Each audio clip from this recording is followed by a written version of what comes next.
When life looks okay but feels off, this is where we talk about it all. Hi, friends, and welcome to This Shit Can't Be It, where we have real, unfiltered conversations about rising through all the hard things, reclaiming our personal power, where you get to feel seen, heard, get inspired, find the tools for your own healing, your own growth, and evolution. You're in the right place. I'm your host, Ann Oikel, and today we're driving in from abuse to healing. And today's guest is Kasia. And for years, she had carried the belief that she couldn't make it on her own and wasn't capable. And after surviving an abusive marriage and violent divorce, she's now jumped into her courageous self, healing and reclaiming her personal strength and power. Welcome, and I am so excited to have you here today. Let's dive right in. All right, and thank you so much for having me on your podcast. I'm really excited to Yes, collaborate with you. And let's go yes. ahead. Let's start it. I was excited to have you in here because I I keep saying, and I will constantly say it, I don't have all the answers. None of us do. And I love having the variety on this podcast because I've not been through everything either, nor do I want to be. But Trust me, it's you don't. right? But it's important to have other people that have gone through different things in this podcast so that the viewers can really connect and understand they're not alone. And there's different ways to tackle every situation. You know, what you went through with your marriage and the divorce is going to be different than someone else's, but it still is a situation that people may want to connect with you on because you've been through it where I haven't. My mom went through what you went through. She experienced the abuse on all levels quite severely, and same thing, her separation was not pleasant, and it lasted for years because he they had kids together. So he was always in the picture, taunting and toying and playing.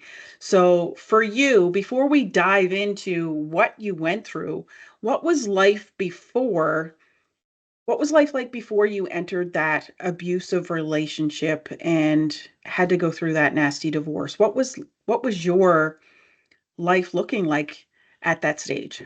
Well, I actually met my ex-husband in at the university. I was basically finishing up my undergraduate degree in history, and then I was about to dive into MBA program, and I was taking prerequisite courses for that program, and that's when I met him. And he was in ROTC at that time, ready to re-enter military as an officer.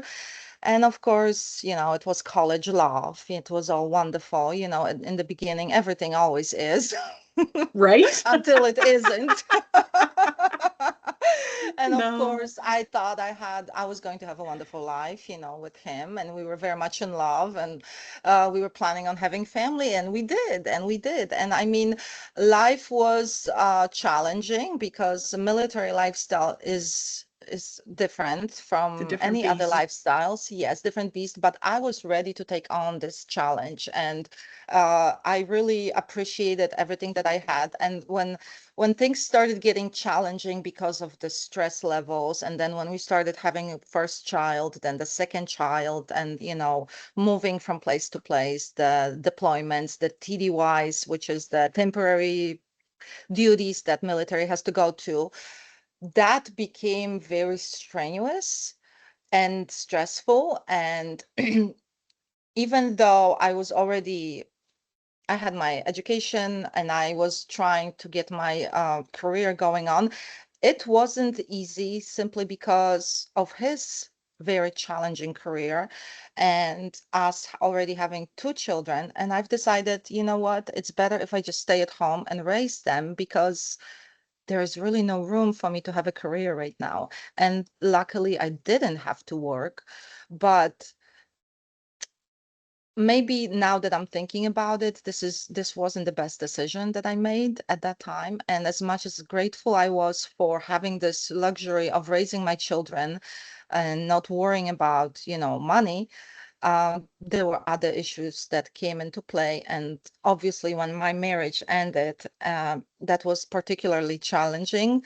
And I've realized I haven't built up my career the way I wanted to over the years because I was devoted to his career, Hmm. which apparently didn't matter to him at that point. And I was devoted to the family, to the children, because by the time we got divorced, we already had 4 children. Wow, yeah. So basically now I am working on rebuilding it and restarting it because does that make sense? Do I need to add anything else? Yes. I know you asked me No, about how no. did my life looked before. Yeah. So I No. basically already told you that.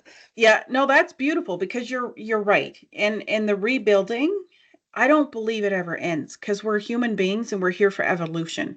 So it's a journey that we go on. And it blows my mind how your story is so close to my mom's story because she came from an abusive relationship. I didn't experience that. The ties got broken with her and I. So do you feel, based on what you experienced on the abusive side, are those belief systems and traits that you might have picked up as a child, or did it just happen to slide into your world? Because a lot of people have a pattern, but not always. That's excellent question. Definitely that had been happening in my family for generations. As I realized that it happened to my grandmothers, especially one of them on my mother's side, and also happened to my mother and some of my aunts. And I have seen how their husbands treated them. Uh, I never thought it was going to happen to me. When I Mm, met my husband, I thought he was completely different from all the men that I knew as the men that I grew up with, as my relatives. yeah. So that was something because I've always wanted to break away from that pattern. I wanted to Yes. have a different life for myself. So when I realized I am repeating that pattern, that was very heartbreaking and very like mind blowing, not in a positive way.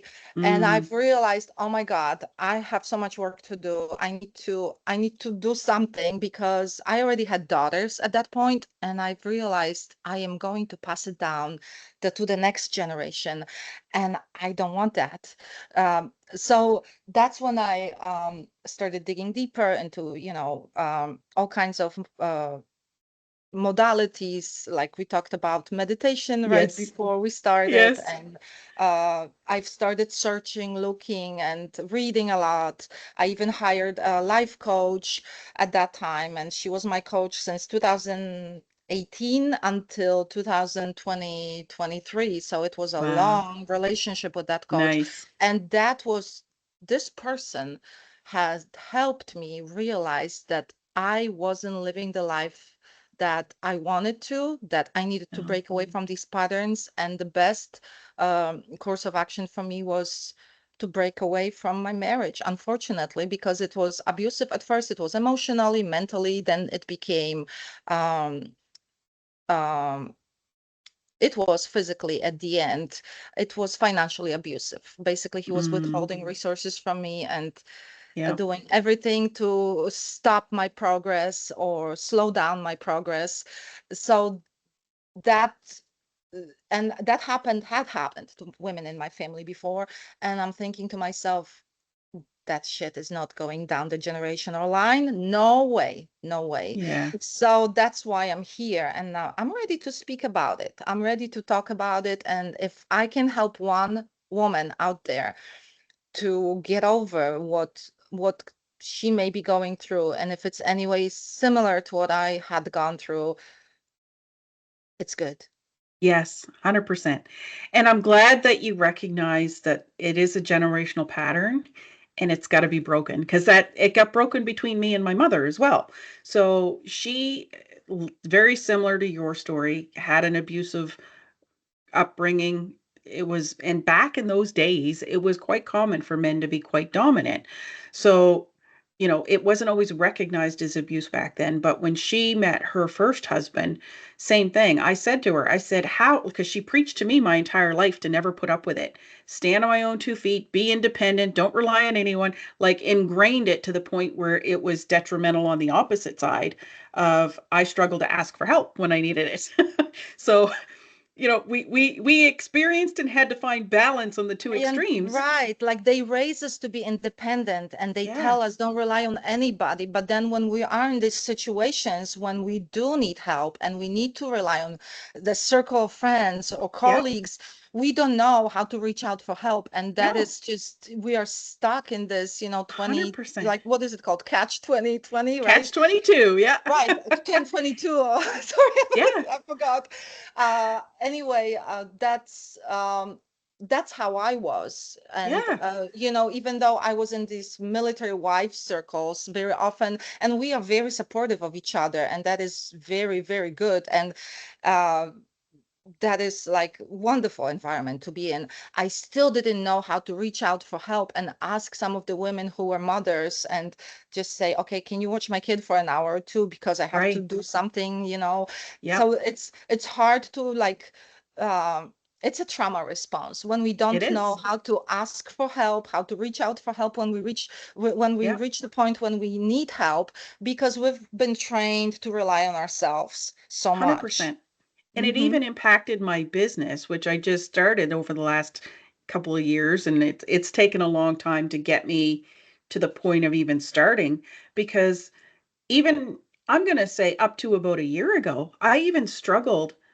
I often heard tell of people in business collaborating and supporting each other. And I'm like, I don't know how. I was like, literally, I am oblivious to how. And now I know how, and this podcast is one way to do it. But I didn't know how. I didn't know how I could bring value to someone else where I was just starting. So a ton of limited beliefs were blocking me back then. And getting to a point where you can get that shift is huge. But when you have a ton of, I'm going to call it ancestral programming that you're unaware of, you That's have to correct. become aware of it or else you can't Yes. change. Like Yes, you've heard the saying, you can't change that which you do not acknowledge. And exactly. I knew that. And I was like, I need help figuring out what am I missing? Hmm. And little did I realize, yes, I needed help to get the awareness, but the help I needed was to calm my nervous system because the answers were in here. And that was the real help that I needed, not somebody to help me become aware. It was calm my nervous system so I can help myself become aware. That is And correct. that was a huge shift and awakening for me. So for you, being in that situation and then getting out, because I know my mom, same thing, Navy, and like you say, that in itself is can be tumultuous because of, like you say, they're here, they're not, they're here, they're not. So you're constantly navigating, blending them back in when they get home, and then figuring it all out all over again when they leave. And that in Yes. itself is a different kettle of fish. So I know for my mom, when she was in your situation, when he was away, that's when she went and got part-time work, got her license, got her own bank account without him even knowing, because he was that controlling and that Mhm. abusive, that she had to do it all in secret while he was away, to the point when she left, she had to do it while he was away because she couldn't do it while he was there. Were you in that same level of No, the control level was not the same. It was, we like I had realized like maybe just 3 years ago, maybe 4 years ago, uh, who I was dealing with when it comes to my mm, ex-husband, because we throw the words and narcissist a lot, mhm. right? Yes. These days it's like prevalent, and Yeah. everybody's getting accused of being a Right. narcissist. And I was like, all of a sudden, like it came to me through social media, through YouTube, and I'm like, what is it? I mean, even like at this point in my life, I felt like something was wrong with my marriage, but I didn't quite Mm, know what. I couldn't put finger on it because everything else was great. Like we had everything we mm. needed, we were taken care of, but I always felt like something was wrong Yeah. because there was anytime something happened, I was being blamed for whatever happened in our lives. And Mhm. I didn't even do it. It was related to his career. And all of a sudden, I'm being blamed for his failures in his career. And I'm like, what do you mean it's my fault? And I'm like, and they put this blame on you for everything and guilt trip you. Mhm. And then he was putting all these responsibilities on me because at some point he got kicked out of military because he bad mouthed his leadership, and apparently it was my fault. It was my fault. And I'm like, what do Yeah. you mean it's my fault? I didn't tell your general to tell you this and that. In Yeah. fact, I told him to go and fix it. So I was like, what is wrong here? Why am I Yeah. being blamed? And then he put this responsibility on me, like, you're failing at budgeting, you're failing at taking care of our children. And I was like, I was so busy. I was up here with everything that I had to do, my children being taking them to school, making sure they had their physical needs met. I was taking them to dance classes, music classes, I Yep. made sure that they were having this healthy development as children.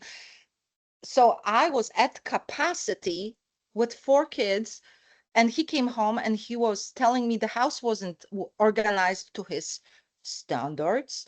And I mean, there was dinner on the table every night. So I'm like, what is your problem, dude? So that was the Yeah. beginning when I started realizing, why is he treating me this way? Why is he against me all the time? And I felt like he was never on my side when I had some, I don't know, issues with my friends that, I would tell him, but that's natural. You tell your spouse about, Yeah. this friend pissed me off today because something happened, right? So, and he would always take the side of the other person, never my side. And it happened time and time and time again. And I'm like, what's going on here? That's when I started researching the narcissism, and it must be serendipitous. Yeah. I stumbled over Dr. Ramani's Yeah. teachings and her YouTube channel, and I went down the rabbit hole. I mean, like, I went all the way down, and then it was Oh. audiobooks, podcasts, everything. And I started following others who talked about the subject. I'm like, oh my God, I'm in trouble. I'm in trouble. I need to get out. I don't know how, but I Mm. need to do something. Oh, and again, another issue he had with me, I didn't go, well, I went back to work when he got kicked out of military because we had to pay the bills, obviously. And me not working for about a decade of my life, I had to basically start from scratch and start Yeah. from the bottom. And so all of a sudden, I wasn't making enough money. Like, you're not making enough money. When are you going to get a promotion? And then again, it's my fault. Everything is my fault. And I'm like, okay. My last corporate job in accounting, when I had, he told me, now you have to pay me half of the bills because you're making money. And I said, I can give you that much, because I was making a little less than him.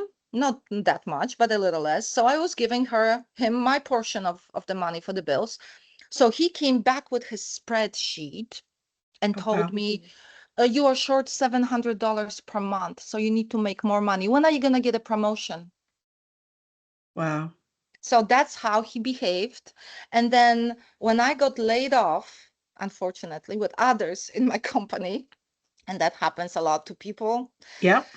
that's when the switch flipped and he became a monster. Like, I Oh, I wow. shouldn't go into details because some of it can be, it's not very, I shouldn't be talking about it in details, but he became a monster. That's when the mask slipped off completely, as they say, right? And you see the true person for who they really are. And then I started looking for an attorney, like a divorce attorney, quickly, Yeah. And at that time, I didn't have money because didn't have time to even save up. I didn't, I just lost my job. I was trying to build my real estate business because I just got my license, and he flipped on me and he started taking money from 401k, started hiding it away and investing in the fake Bitcoin scams. And that's when I needed help. And I'm like, I need to do something. I need to borrow money for an attorney, and I need to get out now, or I will not survive this No. situation. And luckily, I had people who supported me at that time, and I got out. And he continued his abuse for 2 years, dragging me through the court system, calling cops on me for no reason. And every time I had to, be in a fight or flight mode. So my nervous system got so dysregulated that Mm, after this got all done and like I moved to my own place, and I started living on my own, I f- it was quiet and peaceful, and there was nobody over my head yapping and yapping and yapping, and I was just by myself, and I felt like my brain was resting, mm, because I remember I got to this point where I couldn't function without pharmaceuticals, without mm. antidepressants, and without sleeping pills. So I was taking all Yeah, this for 9 months until finally my brain recalibrated itself, and I realized, okay, I don't need it anymore. I'm good. And yeah, I got off of them. But at that time it was my crutch that I had to lean yeah. on, unfortunately. Or fortunately, sometimes we just need it, right? So that helped. But then when I was on my own in this quiet place, my own sanctuary, my brain started working again, Yeah. and I started thinking Calm the more nervous system. clearly. Yes, yes, because I got to the point I couldn't put one sentence together. It was bad. Wow. It was And you so know bad that, what? Kudos to you to getting off the pharmaceuticals because so many people that require them to help them with a situation get addicted and stuck on them for life. And my mother was one of them. I had no idea my mother was on antidepressants until 6 months before she died. oh my gosh, And like she couldn't come off them. Like she that's was terrible. stuck on them. Hmm. She didn't just go through the nasty divorce. She out of her first marriage, she had 3 kids, but 2 boys were genetically ill, so they passed away. And so I mean, she had to deal with the death of 2 sons that were genetically like Oh, that's dysfunctioning. heartbreaking. It's And heartbreaking. it was hereditary. So I'm sure she Mhm. took on the blame of them being sick because it was genetic. But at the same time, like I had no idea. And I know when she passed away, she was on over, and I'm not joking, and this is back in the 90s. She was on over $500 a month back then after dad's medical. So Oh when my she met gosh. my dad, her and my dad had a fairly healthy relationship, and they were together until she passed. But she was on so many she had so many health issues that she was going to the GP for her regular blood pressure, cholesterol, fluid retention, antidepressants, and whatever else she was on. Then she had a heart specialist and a lung specialist which had her on medications, and she was on so many different medications that when we asked about the counteraction, we got fluffed away. Nobody would even look at the amount of drugs she was on and what impact they were having or counteracting to each other, causing her health challenges. So by the time she passed away and we had an autopsy done, she had cancer, which was never detected. She was on diabetic pills. She should have been on insulin. Her kidneys were shut down, like wrote right off. She should have been on much different medication for her diabetes. Anyway, it just Mm, goes to show that kudos for you being able to get off that stuff because a lot of people go down that rabbit hole and can't, and she was one of them. And it it's wasn't that she unfortunate. was she addicted to the antidepressants? I think so. And that's how I found out she was on them 6 months before she passed because we almost lost her. And the hospital, dad dropped the bag of pills because he could never remember what she was on, so they kept it in a Ziploc bag. And when she came out of that episode and they started reintroducing her medications, they forgot to reintroduce her antidepressants. And I showed up at the hospital. I was only 22 at the time. I showed up at the hospital and she's losing her shit on me. And I'm like, I walked in the hospital room and I was flabbergasted. I was stunned. I was like, I see my mother's physical body. I don't see my mother. That's And heartbreaking. oh my God, I walked out and I was in shock. And at the time, Dad was walking down the hall and he could see the look on my face and my whole body energy. And he's like, what's going on? And I started to have tears run down my face. And I was like, I don't know who the fuck that is. And he took one look in the room and he went right straight to the desk and said, did you reintroduce her antidepressants? And the nurse looked at dad and said, what do you mean? And he's like, she's in there losing her shit. Like, what's going on? And sure enough, when she checked her file, they didn't start her on antidepressants. That's how I found out she was on antidepressants. Oh my I was like, God. holy shit. So I That's became crazy. petrified of antidepressants. So when she passed away and we were going through all this family shit, I was like, I refuse to go to a doctor because I refuse to go on any medications.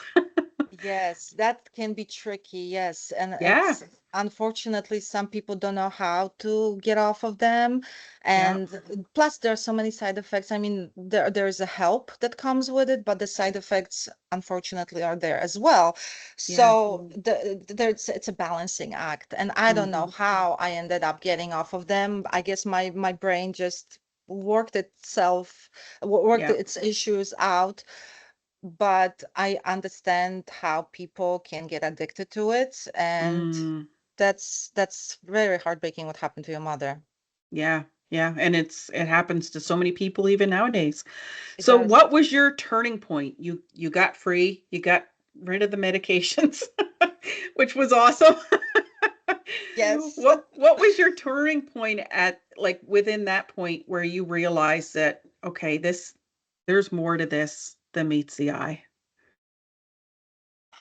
Um, I'm trying to remember whether it was still during my time when I was, um fighting off the monster through the court system, Yeah. or it was afterwards when I already moved to my own place and I was like calming down.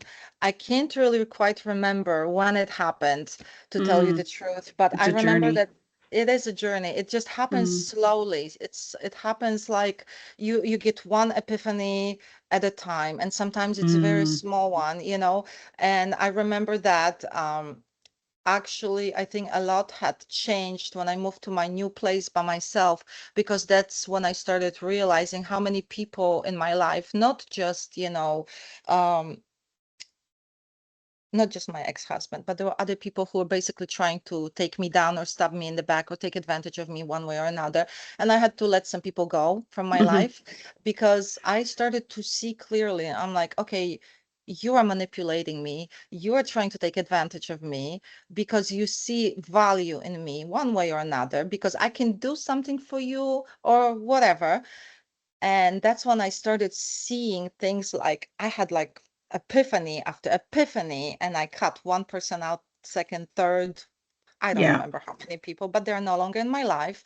Yeah. My so-called friend is gone because she was basically doing the same thing to me as my ex-husband. And in the beginning, I didn't see it because when I met her, I was still married to him. And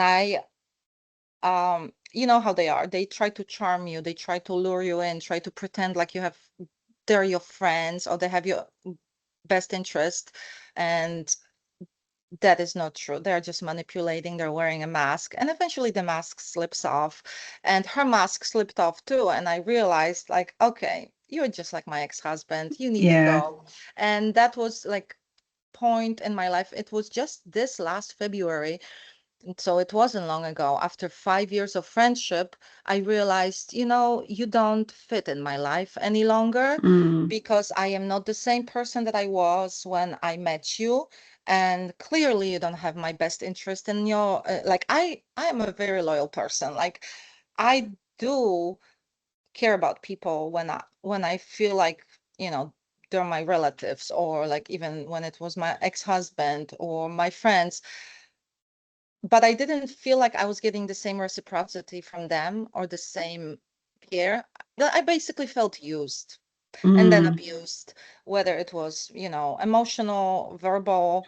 Usually that's how it starts, yeah. psychological, the manipulation, like you do this or I won't do that for you, oh, if you really cared about me, you would do this for me. Or obviously you don't care about me, right? So then you feel like you have to prove yourself to this person. And at some Mm, point I realized I don't have to prove shit to you, No, to anybody. No. to anybody. Yeah. And if you don't like me, and if you don't like what I already do for you, then you need to get out of my life. And Yeah. that's what I did. I think it was really after I was on my own, because Mm, the cloud has lifted, the fog has lifted. I wasn't inundated with all this yapping and this chatter, that yeah. they were talking, like she would call on the phone and, oh, you need to do this, or you need to do that because you're not doing it correctly, or you're just dabbling in this or that. And I'm then like listening to her, and I'm thinking, and you're not doing shit. What are you doing with Mm, your life? You are yeah. not even working, you are living off of your father's income. And who are you to tell me what I have to do with my life? And that's Yeah. when I realized, okay, you need to go. Yeah. So everything happened afterwards. Earlier, I had the little glimpses of it, but when you are Yeah. friends with somebody, or if you are in a relationship with somebody, you give them excuses and benefits of the doubt, right? Mm, Like if somebody says something or does something, and it's like, it doesn't quite sit right no. with me. But then you just think about it, or maybe they're having a bad day, or something Yeah. happened that stressed them out. I just need to be more patient Yeah. with them. Now it's Mm. like, okay, really? Okay, out. I am So you're not. you're recognizing the pattern a lot faster now and being able to snip those Absolutely, cords. Yeah. absolutely. Like immediately, I see one red Yeah. flag in someone, like even now that guys are trying to date me. And it just happened like a couple of weeks ago. And I'm like, I hear him saying this, and that. And I'm like, okay, let me just avoid you. Yeah. Like, not gonna happen, So Yeah. I see one warning sign and I cut them off. Yeah. I totally get it. I've been there and I'm still there. I don't respond well to comments of "you owe me." Like, I don't Mm-mm. owe anybody jack shit. I'm Exactly. accountable to one person and one person only, and that's right here. I have Myself. responsibility to my husband and my daughter, but Absolutely. that is like I don't have that abusive husband, so I can't even Lucky relate. you. I hope to I have one know, like right? that at some point. I don't I know know. if that's gonna happen, but well. Yeah. Well, even my friends used to say, "One day I'll find my Brian." So your friends But even like him. Okay, yeah, good. That's good. yeah. But it's true though. Like my mom, when my mom preached to me to never put up with it, I was able to tell the signs early on, almost to the point to my own detriment as well. So it's taken me a long time to learn that those people, so your husband and your friends that have been the catalyst for your change, Yes. they're they were there for a reason to help you grow and evolve to where you are today. But Exactly. understanding that all of those people that are in their boat are traumatized and they need to heal. And until they do, they can't change, and it's not up to us to change them. No. And it took me a while because I was always like you are now, where I see the signs early on and I don't have time or patience for it. And what I've noticed is true friendships don't tell you what to do. They don't dictate your life. They will question your Poor actions. choices. Poor Yes. choices. Yes, they'll question you and help you realize, is this really the right path? But they'll let you figure it out on your own. They're not telling you what to do. And, it's I to this day, I still don't respond. When people say you owe me, I just laugh and I'm like, yeah, no. And and like you say, those conversations of the minute somebody says you need to be like, hold the Exactly. phone. Hold the phone. Worry about what you need to do, not what I need to do. Yeah, But let me but reflect we reflect it yourself, right? yes, but it's important that we recognize in ourselves as well so we can seek guidance and help from people that are above and beyond where we are in our evolution to help us question ourselves, to help Absolutely. ourselves grow and evolve versus just being the roadblock. Because for years I was just that roadblock. Like my energy would radiate, don't fuck with me. Don't tell me what to do.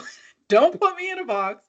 And it was to my own detriment. So, when somebody did try to bring it to my awareness, I was so blocked off from even acknowledging and accepting it that it was to my own detriment. So there is a balancing act there somewhere in between the cross lines. But you're right. I could tell and sniff out, especially abusers, whether it be male or female, from a Yes. mile long, because women can be just as bad, if not worse, when it comes to the mental. Absolutely. And like I Yeah, said, my so-called best friend, now my former friend, was just that. And yeah, she needed some work on herself. Unfortunately, she goes the wrong way about it. But yeah. it's not my job to No, fix people. no. I'm just gonna peacefully let them go and be on Yes, their way. That's what I did with my marriage and with my friend and other that's all you people. can do. That's That's all all you I can can do. do. And just It's we can't force other people to change. Like no, when no. people tried to help me to change and I was resistant to it, they either accepted me for who I was or they moved on. And that's exactly what happened. And Exactly. it still happens to this day. Like we all go through our own level of evolution. Some people come with us and they do their own healing journey. Like I have a friend of mine, we've been connected well since my daughter was born, but she's gone on her own healing journey. I've been on mine, and to this day we still connect. I have a friend, I'm from Nova Scotia, so Hmm. 5,000 kilometers away. I now live in Alberta. I have a friend back east I've had since, oh God, I can't even remember. And her and I don't always connect, but when we do, it's like we've never lost touch. Yes, that's the best kind of friendships, Yeah, isn't it? yeah. Hmm. And we don't miss a beat. And, you know, it's,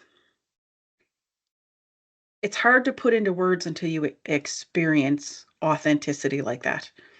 Because if you've always been bombarded with controllers and abusers, whether it be in relationships or friendships, um, until you break free and experience authenticity, it's hard to put into words for somebody that's stuck in that perpetuating cycle.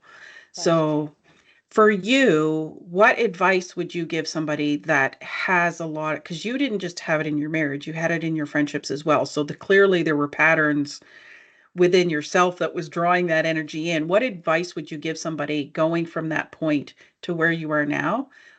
What advice would you give someone that's I just trying mean, to say, why is this always happening to me? listen to your intuition, and when it feels wrong, obviously there's something wrong, and don't discard your so-called gut feeling, your Mm, instincts. We all have them. We just have to tune in into these mm, instincts, and we tend to override them with logic because that's how we are programmed, right? We're supposed to be logical, right? Yes, me too.